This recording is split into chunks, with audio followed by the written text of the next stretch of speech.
l'énergie et de l'environnement vient de séjourner sur le site du projet d'aménagement hydroélectrique de Caleta. Objectif, s'enquérir de l'état d'avancement des travaux sur le terrain, des difficultés rencontrées et d'envisager les solutions adéquates. Reportage Magui Dantouma Souma.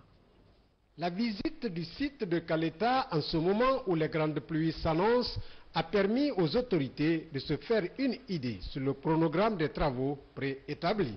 Nous avons constaté que l'entreprise, la direction générale de Caleta, l'ingénieur conseil, l'administration générale des grands projets, ils ont tous œuvré et nous sommes actuellement à un niveau de satisfaction qui ne dénote pas un dérapage par rapport au calendrier.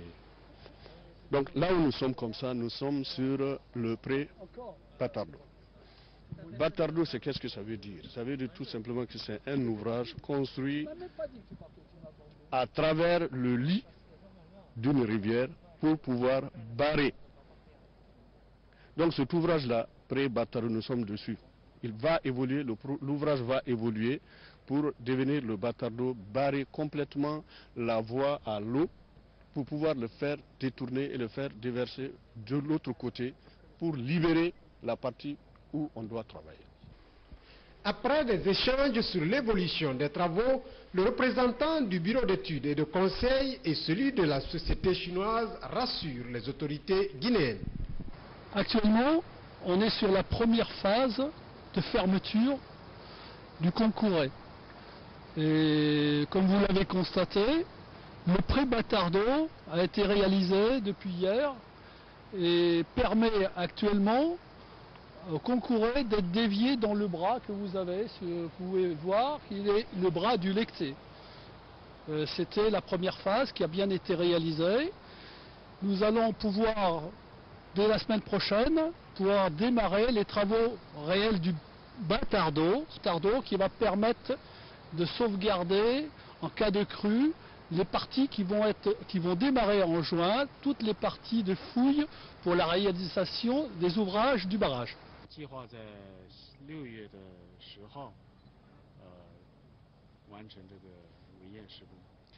Donc c'est prévu, l'achèvement du Batardo, c'est prévu pour le 10 juin. Voilà, maintenant on travaille maintenant, c'est en amont du Batardo. C'est pour c'est pour le travail d'identifier.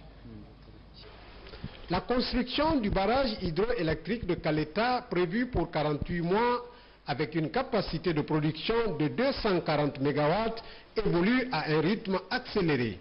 En témoigne la construction en cours de 70 km de route à partir de Koubia, de ce pont provisoire à Badi qui efface d'ailleurs la triste histoire des traversées sur le Concouré à l'aide d'un vieux bac qui ne se passait pas sans conséquences néfastes pendant plusieurs décennies. Santé à présent tenu d'une conférence à débat à l'intention du lycée Sainte-Marie de Nongo. L'objectif de cette rencontre est d'expliquer aux élèves la pertinence du VIH-Sida, ses modes de contamination et de prévention, mais surtout le bon comportement à adopter en vue d'éviter cette maladie. C'est une initiative de l'ONG Action Rose pour le développement durable. Yamoussa Tawel Kamara pour ce reportage. Cette conférence débat qui regroupe les élèves du lycée Sainte-Marie de Nongo est axée essentiellement sur la problématique de la prévention et de la prise en charge des personnes atteintes du VIH-Sida en Guinée. Il s'agit d'expliquer aux jeunes élèves la pertinence de cette maladie incurable, mais surtout ses modes de contamination et de prévention. Bref, le bon comportement qu'ils doivent adopter en vue d'éviter la transmission de cette pandémie du siècle. Personne n'est à l'abri du VIH si on a des comportements à risque. Le plus grand message, c'est vers vous. C'est vous qui devez adopter des comportements décents pour éviter d'être infecté par le VIH-Sida. Parce qu'une fois que vous êtes infecté par le VIH-Sida, votre vie est gâchée à jamais.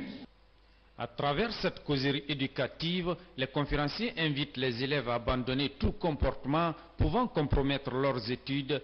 Quand vous êtes des élèves, vous êtes des enfants, il faut essayer de penser à votre avenir. L'avenir, c'est la santé d'abord. entreprendre quoi que ce soit, il faut être en bonne santé. Et cette santé, ça va passer par la prévention contre le VIH-Sida. A signaler que cette conférence débat est une initiative de l'ONG Action Rose pour le développement durable ARDD sous financement du programme des Nations Unies pour le développement PNUD. Tawel, parlons société à présent. Aujourd'hui, il est fréquent à travers la ville de Conakry de voir des jeunes qui s'activent à trouver des passagers pour les taxis. Communément appelés des coxeurs, leur spécialité, c'est de remplir les taxis et magana de passagers. L'objectif de cette activité est de trouver de l'argent à la sueur de leurs fonds. Cette activité comporte des risques et autres difficultés pour ceux qui l'exercent. Le constat de Mamadou Ouriba et Saint-Martin.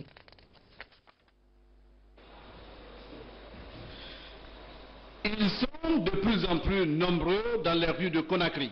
Ces jeunes en quête de passagers pour les taxis et minibus baptisés Magbana. Ici, on les appelle coxeurs. Ils passent leur temps à remplir taxis et Magbana à 500 francs guinéens par voyage. De l'avis de certains jeunes, cette activité leur permet de subvenir à certains besoins primaires.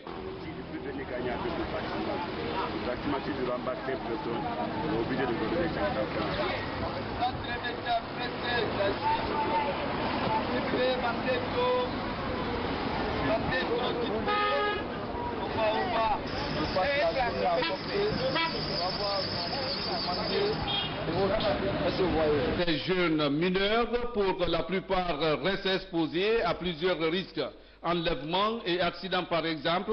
Insouciants, ils courent après ces petites coupures et c'est parfois la déception. Certains chauffeurs refusent de leur payer ces petits cachets.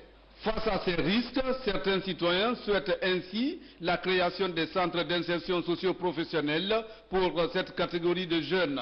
Des jeunes qui attendent aujourd'hui beaucoup de nouvelles autorités.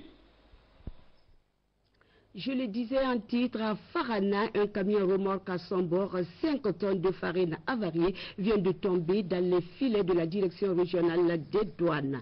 Des farines dont la date d'utilisation est dépassée. Une pratique qui affecte dangereusement la santé des populations. Le point avec Moussa Bangoura. C'est un camion remorque immatriculé RC 8803E en provenance de Conakry qui a été saisi par la direction régionale des douanes de Farana. À son bord, 5 tonnes de farine expirées depuis le mois de mai 2010. Après tous les contrôles, nous avons trouvé qu'effectivement la farine est avariée. Nous avons poussé notre analyse sur les documents. Sur les documents, nous avons vu qu'on parle de farine fortifiée, alors que nulle part sur le sac de farine, il est mention de fortification de la farine. Nous avons poussé notre analyse et nous avons trouvé que la quittance qui accompagne la farine est une quittance de la farine Bravo. Et cette farine a été dédouanée le 22 septembre 2010. Alors que la farine dont il s'agit, la farine Eris, qui se trouve compromise, cette farine a été fabriquée seulement le 11 mai 2011. Ce qui veut dire que cette facture-là, cette quittance est plus ancienne que la date de fabrication de la farine. Les enquêtes se poursuivent. Pour le moment, ces 5 tonnes de farine avariées sont stockées dans les magasins de la direction régionale de la douane, histoire de voir plus clair cette situation qui affecte dangereusement la santé des populations. Moussa Bangoura, autre chose dans ce journal, la concession du chef de cabinet du ministère d'État à la sécurité et de la protection civile a été calcinée dans un incendie. C'est un court-circuit qui serait à l'origine du drame. Pas de pertes en vies humaines, mais d'importants dégâts matériels ont été enregistrés. Les détails dans ce reportage de Morikaba. Voici ce qui reste de la concession du commissaire divisionnaire Albert Toupou, chef de cabinet du ministère d'État en charge de la sécurité. La concession a été ravagée la nuit dernière vers 3 h du matin par un incendie provoqué par un court-circuit, selon les habitants. Il n'y a pas eu de perte en vies humaines. Malheureusement, le sinistre a fait d'importants dégâts matériels. La toiture, les 3 chambres et leur contenu, la cuisine, le garage et la voiture de commandement, une 4x4 Kia toute neuve. Tout a été complètement calciné. C'était aux environs de 3h10 quand le courant était venu pour une seconde fois. Et soudain, on a vu le feu au garage et c'était dû au coup de circuit parce que la tension qui était venue, elle était très vive et forte. C'est à l'actif de le dire parce que nous constatons ces derniers moments des coupures de courant. Des fois, on est obligé même d'éteindre tous les appareillages pour éviter ce genre de désastre. Je suis très ému et je ne peux que me remettre à la sagesse divine parce que quand on subit de telles calamités, si on n'est pas croyant, on ne peut pas résister. Vous imaginez, lorsque nous avons perdu tout ce que nous avons dans cette maison, et y compris mon véhicule de commandement qui était au garage, où il y a eu le foyer du feu. Donc c'est avec regret que je m'exprime. Il faut reconnaître la solidarité et la bravoure de la jeunesse de Spanoya. Parce que n'eût été l'assistance de ces jeunes, de ces braves jeunes, je pense que le dégât serait pire que ça. Heureusement, nous n'avons pas enregistré de pertes en vies humaines. Cette concession du commissaire divisionnaire Albert Toupou vient allonger la liste des familles qui pointent du doigt l'électricité de Guinée. En attendant la réaction du gouvernement et des personnes de bonne volonté, la famille sinistrée dort à la belle étoile.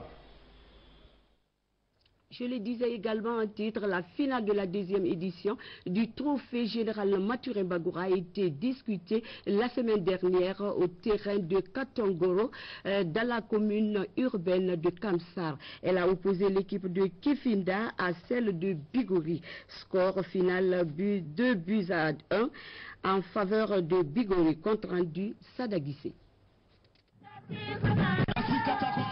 Cette finale, la 2e édition du trophée général Mathurin Bangoura, a connu une forte mobilisation des habitants de Katongoro qui sont venus apporter leur soutien suite à l'appel lancé par le parti PIDIST. La manifestation qui s'est déroulée sous fond de réconciliation nationale et paix prônée par le président professeur Alpha Condé a été grandiose. La présente édition est la 2e du genre. Elle se joue dans le district de Katongoro. Le choix de ce district pour abriter les différentes manifestations n'a pas été un fait de hasard. Il a tenu compte de l'accueil de la population. Il y a de cela 18 jours que nous sommes dans ce district. Contre vents et marées, les populations, les braves populations de ce district, associées à celles qui viennent des villages environnants, ont bien voulu nous réserver un accueil tout à fait particulier. Le public s'est retrouvé au terrain de football pour suivre le match Kifinda-Bigori. Une rencontre qui a été remarquable du point de vue technique car les deux formations nous ont offert un spectacle de haut niveau. Après 90 minutes de jeu, nous avons enregistré la victoire de Bigori 2 buts à 1.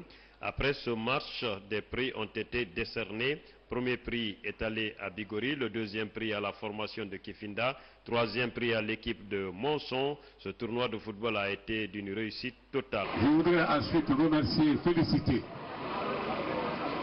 les populations de Katongoro et de tous les districts qui sont ici présents.